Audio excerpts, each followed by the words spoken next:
Hello viewers, how are you all? Hope so you are doing good. As you know, small change make a big difference. So here are some examples of daily use sentences. If you use these sentences in our daily life, I think within a few days, uh, you can say we can be able to speak fluently or like a native speaker. So here are some examples. A first sentence is listen carefully.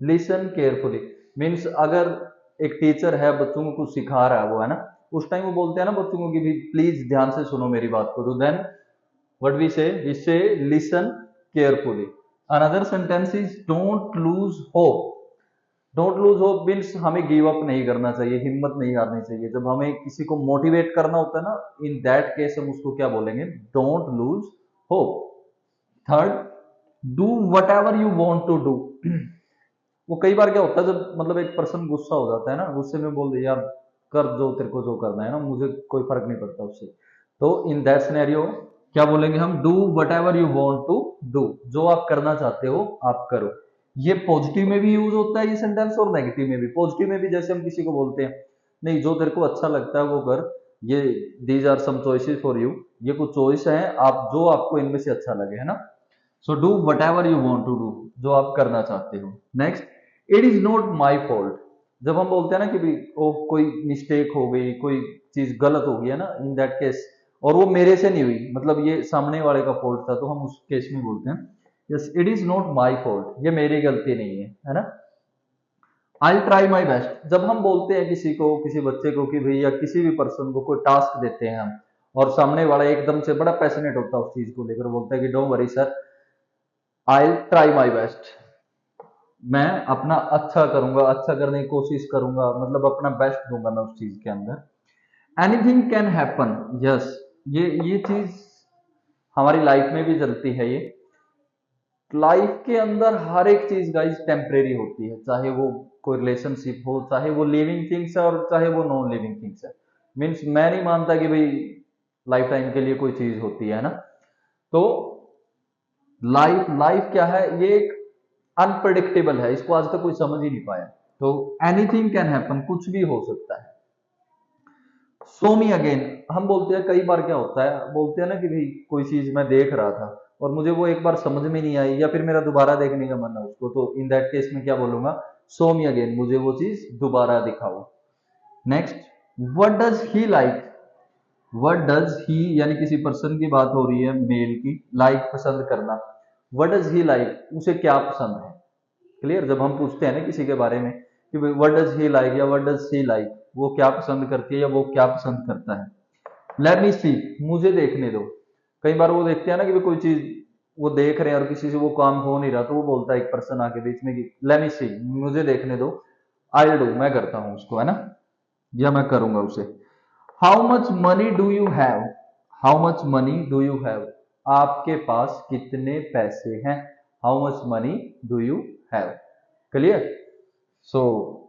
Jump to the yes so here is our next sentence it was your decision not mind कई बार क्या होता है कि भी मतलब कोई काम गलत हो गया या फिर कहीं जा रहे थे हम कोई टूर का प्लान था कैसे भी तो समटाइम हम क्या बोलते हैं it was your decision not mind यह आपका डिसीजन था मेरा नहीं था तो ये गलत हुआ है या अच्छा हुआ जो भी हुआ है तो इट्स अप टू यू ये आपके ऊपर है अब okay next this is not yours this is not yours ये तुम्हारा नहीं है मतलब कोई चीज हम किसी बंदे ने कोई चीज उठा ली वहां से हम बोलते हैं उस केस में कि भाई नहीं ये तुम्हारा नहीं है ये किसी और का है okay where did you go हम कई बार पूछते हैं कि भाई आप कहाँ गए थे तो उसको इंग्लिश में हम कहेंगे वेयर डिड यू गो आप कहाँ गए थे हाउ विल यू गो आप कैसे जाओगे कई बार मतलब एक फ्रेंड अपने साथ आया हुआ शाम हो गई फिर हम पूछते हैं उसको हाउ विल यू गो अब कैसे जाओगे तुम भाई बस मिले ना गाड़ी मिले आई हैव इटन मैं खा चुका हूं हाउ डू यू नो तुम कैसे जानते हो ये बड़ा इंपॉर्टेंट है बहुत बार यूज होता है दिन में how do you know clear it is Monday today अगर कोई पूछता है what is the day today आज दिन क्या है तो हम बोलते हैं it is a Monday today Tuesday Wednesday जो भी आता है ना I was about to go मैं जाने ही वाला था, I was about to go, मैं जाने ही वाला था कि भी सडनली मुझे वो काम आ गया या कुछ भी। इट्स गेटिंग डार्क, अंधेरा हो रहा है, शाम हो रही है। क्लियर।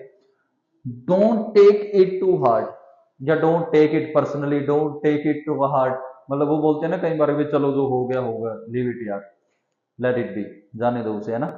इसको पर्सनली ना लो, दिल पे ना लो उस बात को, don't take it to heart. और खासकर ये आजकल के जो जेनजी जनरेशन चल रही है ना, बड़े जल्दी इमोशनल हो जाते हैं अभी, ये कहते हैं मतलब don't take it to heart. So this is the sentence number 20. Now jump to the 21.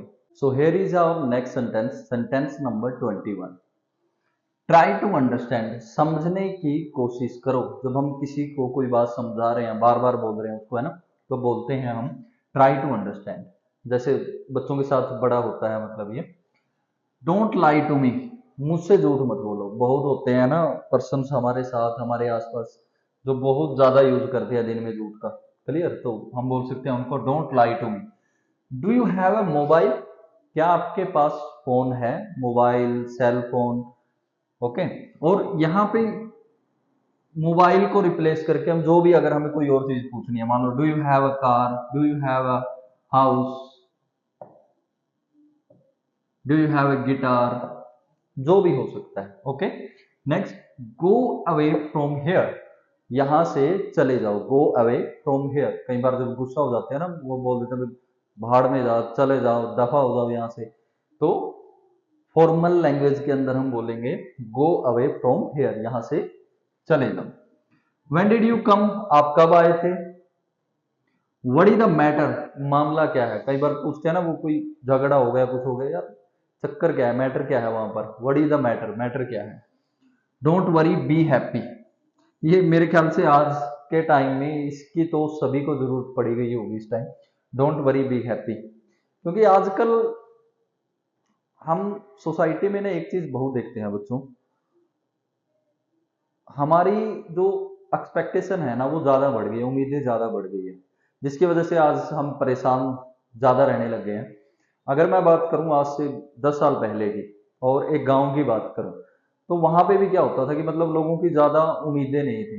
लोगों ने मतलब ये नहीं सोचते ज्यादा भाई मेरे को गाड़ी, बंगला, पैसा, मतलब लग्जरियस लाइफ, ऐसा कुछ नहीं था उनके लिए। लग्जरियस लाइफ क्या थी, वो अपने परिवार के साथ रह रहे, सब मिलकर काम कर रहे हैं, यही उनके लिए सबसे बड़ी बात थी और लग्जरियस लाइफ थी। लेकिन आजकल तो क्या हो गया, मतलब एक बंदे गाड़ी ले आया या एक के पास पैसा ज्यादा हो गया तो मुझे भी करना है, या फिर हम किसी से और ज्यादा उम्मीदें लगा के बैठ जाते हैं ना, ये सब तो उन सब वो चीजें हमें क्या करती हैं, परेशान करती हैं at the end. You know very well, nothing is permanent in life, everything is temporary. तो कोई भी अगर चिंता में हो तो आप बोलोगे उसे डोंट वरी बी हैप्पी, चिंता ना करो, खुश रहो। हु इज देयर, कौन है वहां पर। हु एम आई, मैं कौन हूं। ये कई बार बोलते हैं ना कि भाई तुम जानते हो मैं कौन हूं, do you know who am I. Let it be, जाने दो। सो गाइज, ये 30 सेंटेंस थे और काफी यूजफुल सेंटेंस हैं ये। आप इन्हें अपनी डेली लाइफ में यूज करो, डेली कन्वर्सेशन में ट्राई करो, आप एक दूसरे के साथ बोलने की कोशिश करो, क्योंकि English is not a subject, is a language. And what is the purpose of language, to transmit our thought one to another. हमारा काम क्या करता है, लैंग्वेज का काम होता है कि भाई आप अपने विचार एक दूसरे के सामने रख रहे हैं। It's a simple method. लेकिन हम लोग क्या करते हैं, वो नोट्स बनाने लग गए, हमने लिख लिया, ग्रामर रट ली, सारा कर लिया, लेकिन जब बोलने की टर्न आती है, we can't speak on that time, हम बोल नहीं पाते हैं ना, माइंड गोज ब्लैंक, हमारा माइंड बिल्कुल क्या हो जाता है, ब्लैंक हो जाता है। और खासकर जब मान लो एक सामने वाला एक अच्छी इंग्लिश जानता हो, इन दैट केस तो ज्यादा ही बुरा हाल हो जाता है ना, पसीने छूटने लग जाते हैं, ये सिचुएशन। भाई ये सभी के साथ होता है, हम लोग भी जब बिगनर थे, और मैं आज भी नहीं कहता कि भी मैं एक अच्छी फ्लुएंट इंग्लिश बोल सकता हूँ, बट आई एम ट्राइंग, मैं कोशिश कर रहा हूँ, और with in a time I will overcome my dream, definitely. तो आप लोग भी करोगे, जब मैं कर सकता हूँ या किसी कोई और कर सकता है, तो आप लोग भी कर सकते हो guys. Okay. So don't worry, be happy.